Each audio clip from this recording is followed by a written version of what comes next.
খুব ঠান্ডা পড়েছে, তাই না? আর এই ঠান্ডা, ঠান্ডা ওয়েদারে হালিম থাকলে আর কি লাগে বলেন? আর হুটহাট আমার এই হালিম খাওয়ার ইচ্ছাটা যে জাগে তখন আর কিছুই করার থাকে না। যাই হোক আজকে হুটহাট হালিম খাওয়ার ইচ্ছে জাগার কারণে একটু রান্নাঘরে গিয়ে খুঁজে দেখলাম যে হালিম তৈরির সরঞ্জাম আছে কিনা। কারণ সবসময় তো আর বাইরে থেকে আনা খাওয়া সম্ভব হয় না। তো দেখলাম আমার কিচেনে মোটামুটি হালিম তৈরির সব ধরনের উপকরণই আছে। যেমন এই যে মুগ ডাল, তারপরে হচ্ছে খেসারির ডাল, বুটের ডাল, গম, মসুরের ডাল আর হচ্ছে পোলাওর চাল। সবকিছুই আমি 1/4 কাপ করে নিয়ে নিয়েছি। আর এগুলোই মূলত আপনার হালিম তৈরির জন্য ব্যবহার করা হয়ে থাকে। তো এগুলো একত্রে মিলিয়ে আমি এখন শুকনো খোলায় ভেজে নিচ্ছি খুব ভালো করে। আর এইটা ভাজার কারণে এটার কাঁচা গন্ধটা চলে যাবে। সেই সাথে একটা সুন্দর ফ্লেভারও বের হবে। যাই হোক ভাজা হয়ে গেছে। এখন এটা খুব ভালোভাবে আমি ঠান্ডা করে নিচ্ছি। পুড়ে ফেলবেন না কিন্তু। তো ভাজা হয়ে গেছে আর ঠান্ডাও হয়ে গেছে। এখন এই মুহূর্তে আমি একটা টিস্যু পেপারের সাহায্যে এটা খুব ভালোভাবে মুছে নিয়েছি।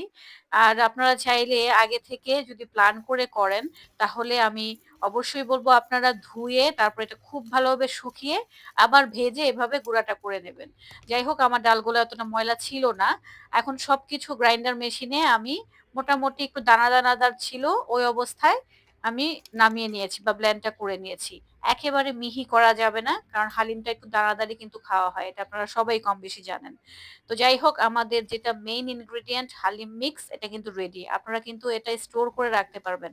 আর যখনই মন চাইবে আমার মতো তখনই জাস্ট আপনারা এটা নামিয়ে রান্নাটা করে নিতে পারবেন। ও হ্যাঁ, আরেকটা কথা।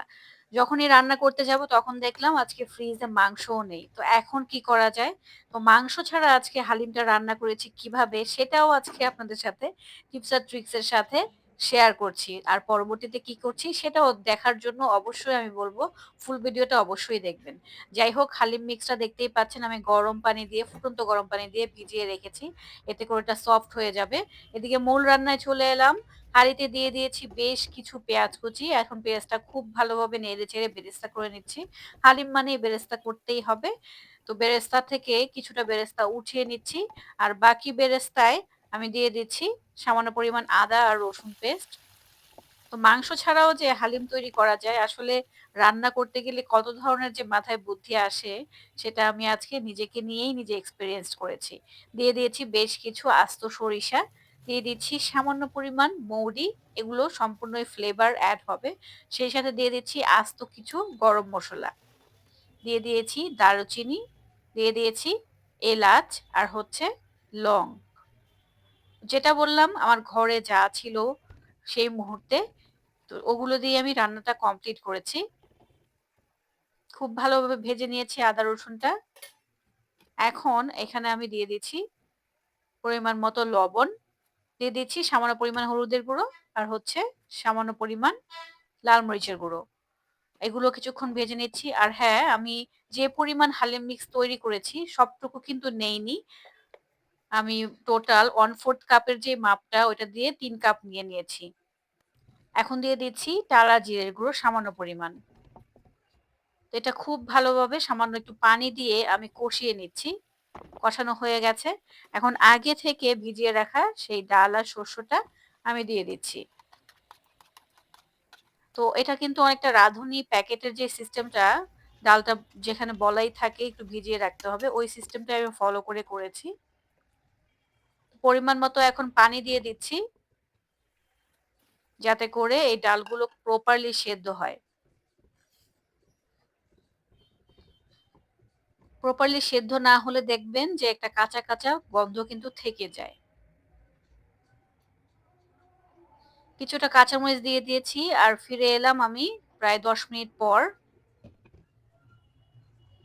তো যে পরিমাণ আপনারা ঘনটা খেতে চাচ্ছেন সে অনুযায়ী ঘনটা দিয়ে দেবেন। দিয়ে দিচ্ছি সামান্য একটু চিনি আর আগে থেকে তৈরি করে রাখা বেশ কিছু বেরেস্তাও এড করে দিচ্ছি।